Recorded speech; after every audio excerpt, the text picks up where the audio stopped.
This is the monument to the war dead and the veterans of the Afghan war that was fought for 10 years at the tail end of the Soviet Union.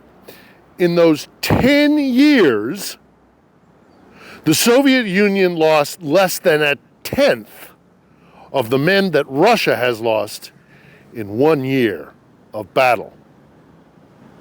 And see how the dead from that war between 1979 and 1989 is commemorated here in Ukraine with the names of the dead on these plaques. So I've come here to talk a little bit about this 1 year anniversary. We are less than a few hours away from the 1 year anniversary. We expect to be attacked pretty hard because that's what Russia likes to do. But here, hours before the anniversary begins, I thought I'd come here and talk a little bit about why we are living history. This is not a 1 year anniversary of this conflict. No, I would argue that there is a history here that goes long past just the last 12 months. Also worth noting, right off of the monument to the war dead for Afghanistan is the Pecharsk Lavra. And it is, in many ways, to the Orthodox Church what Vatican City is to Catholics, the Kaaba to Islam, or the Wailing Wall to the Jewish community. To bomb that, I would argue, in some sort of massive carpet bombing campaign, would do an awful lot of damage to Russia's support for this war. So we're going to mix a little bit of history and a little bit of politics on this, the near 1 year anniversary of the beginning of this phase of the war between Russia and Ukraine.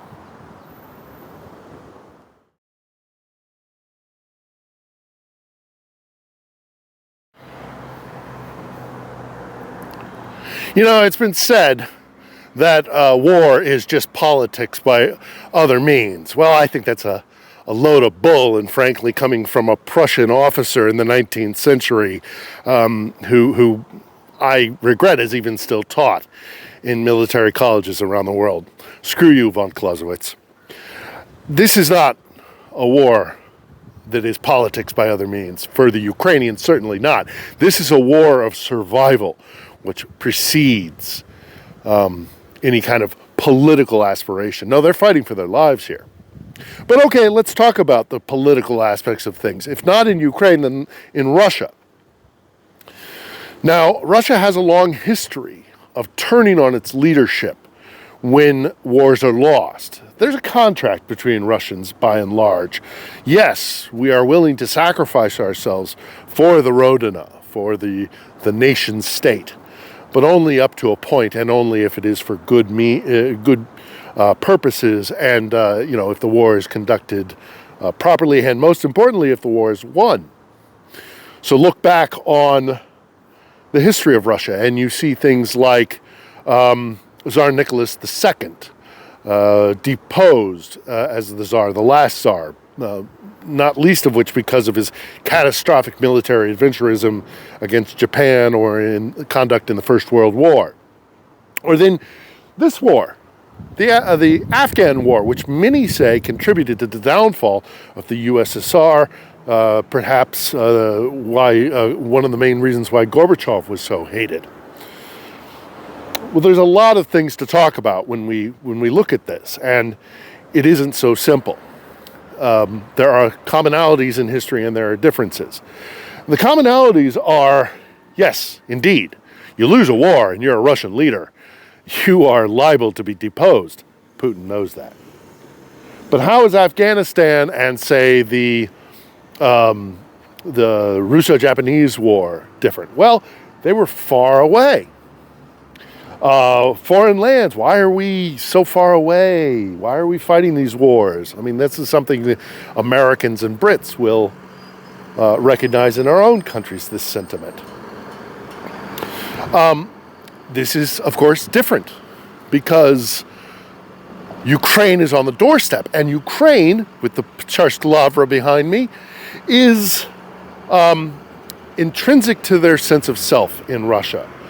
You could argue that Tsar Nicholas could have survived the failure of the Russo-Japanese War had he perhaps been more successful in the First World War, which was fought mainly on Ukrainian soil. The Russians took the Eastern Front, the Galician Front, and battles at Poltava, for example, were catastrophic, and that might have been more significant than the loss at the Russo-Japanese War, because it's right on their doorstep, and there is this connection with Ukraine. So are we seeing the Russo-Japanese War or the Afghan War? Or are we seeing something that Russians will be willing to sacrifice an awful lot, despite the political cost, but despite the cost to their, citizenry, if they can hold on to Ukraine? Well, I don't know that answer yet, but I do know, again, in 10 years of fighting in Afghanistan, they lost approximately 15,000 men. By some estimates, in this one period of 12 months, they have lost already near 150,000 Russian soldiers. And yet, from all accounts that we see, while there might be a bubbling miscontent beneath the surface, Russians are willing to pay that cost because it's on their doorstep and it's Ukraine. And Ukraine, for Russians, is very much tied in to their sense of self. At this monument to the Afghan War, you can see the tragedy of what the war was for the people of Ukraine. And it's worth noting, I think, that, one of the reasons why the Soviet Union collapsed was because there was an organization called the Organization of Soldiers' Mothers. And in authoritarian USSR, they did the unthinkable. They went to the streets and they protested this war. They weren't imprisoned. No, they changed the course of history, and the USSR ultimately would withdraw from Afghanistan. Also, it's worth noting that the same organization stopped the First Chechen War, which was a disastrous loss for Yeltsin and led arguably to the rise of Vladimir Putin, who in the Second Chechen War subdued that breakaway republic. Now, are we going to see soldiers' mothers again sometime during this war? I don't know yet. It's too early to say. Has the cost and the loss of life risen to a point where Russian mothers are going to take to the streets again? I don't know. Because again, this is Ukraine. And it's not some faraway place. It's the birthplace of what it is to be Russian. This is Kievan Rus. So I don't know if Russia has gotten to the point where the people are going to turn on Vladimir Putin. At some point, maybe that might happen. Putin will not survive this one way or the other because he's going to lose this war. But the question is, does the power elite recognize at some point that the longer and longer this goes on, that there'll be a cost for them? I do not support the power elite in Russia surviving this disastrous war because they contributed to it and because they're part of the problem. Ultimately, Russia must come to terms with a new version of itself without Ukraine. But first and foremost, this war must end. And if a few of the Silovaki, the strongmen that supported Vladimir Putin, survive his demise, then so be it, as long as the blood stops flowing here in Ukraine. Now, as I mentioned, just across from that Afghan War Memorial is one of the most important religious spots in all of Eastern Orthodox Christianity, the Church Lavra here in Kiev. And here at this chapel, which is part of the Lavra, which is basically a monastery, are these plaques commemorating the war dead. that died since 2014 in the initial invasion and Russian aggression. Look at the birth dates of some of these men. Pretty old to be fighting in 2014, but also notice many of these men were veterans of the Afghan war. And they came back when Russia invaded to fight not for the USSR as they had done in Afghanistan, but instead to bring their skills to fight against their old masters in Moscow.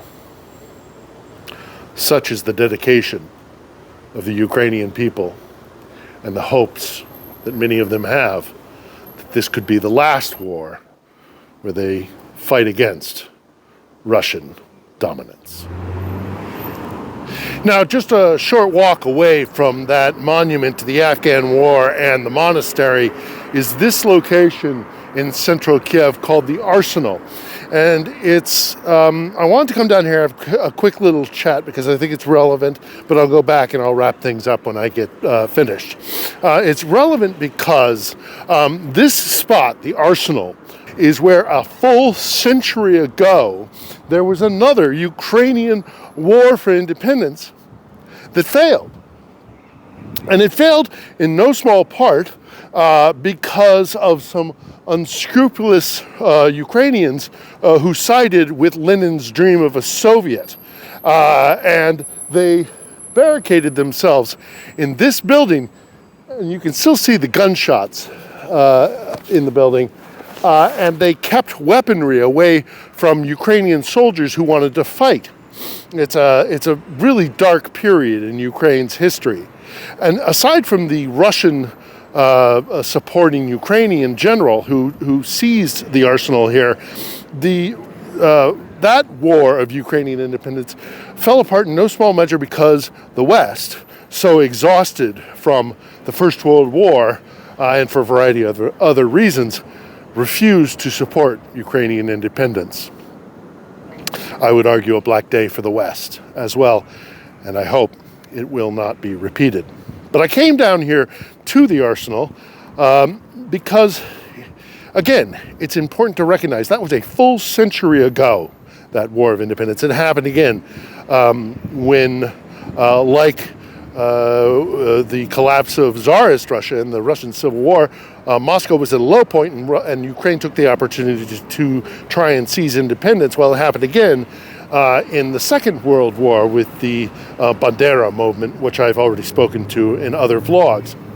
This then is yet another iteration of Ukraine's continual fight for independence. This time, I believe they will win. This will be the final and complete Ukrainian war for independence, and we must support it. But I do this again because it's important for you to recognize this is centuries in the making. And while we mark this anniversary, this war has been going on for much more than some 1 year anniversary.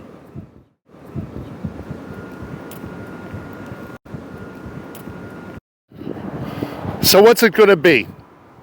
As we're 1 year in and we look towards the future of maybe another full year of conflict and fighting and dying and death and destruction in Ukraine, will this be Putin's Afghanistan moment?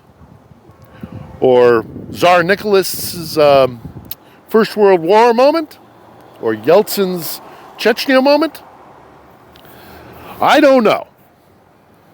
But I do know this. This is not politics for the Ukrainians. It might be for the Russians, but it's not for the Ukrainians. This is survival.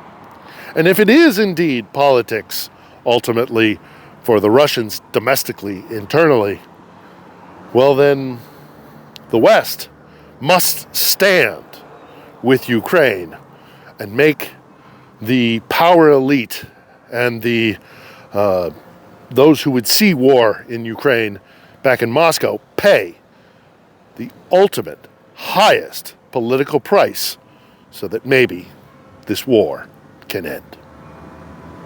As we approach the 1 year anniversary, hours away from a potential bombing campaign from Russia, we stand strong here in Kiev. We will not stop fighting. We will not stop standing against Russian aggression because Ukraine must be free. Slava Ukraini. Героям слава.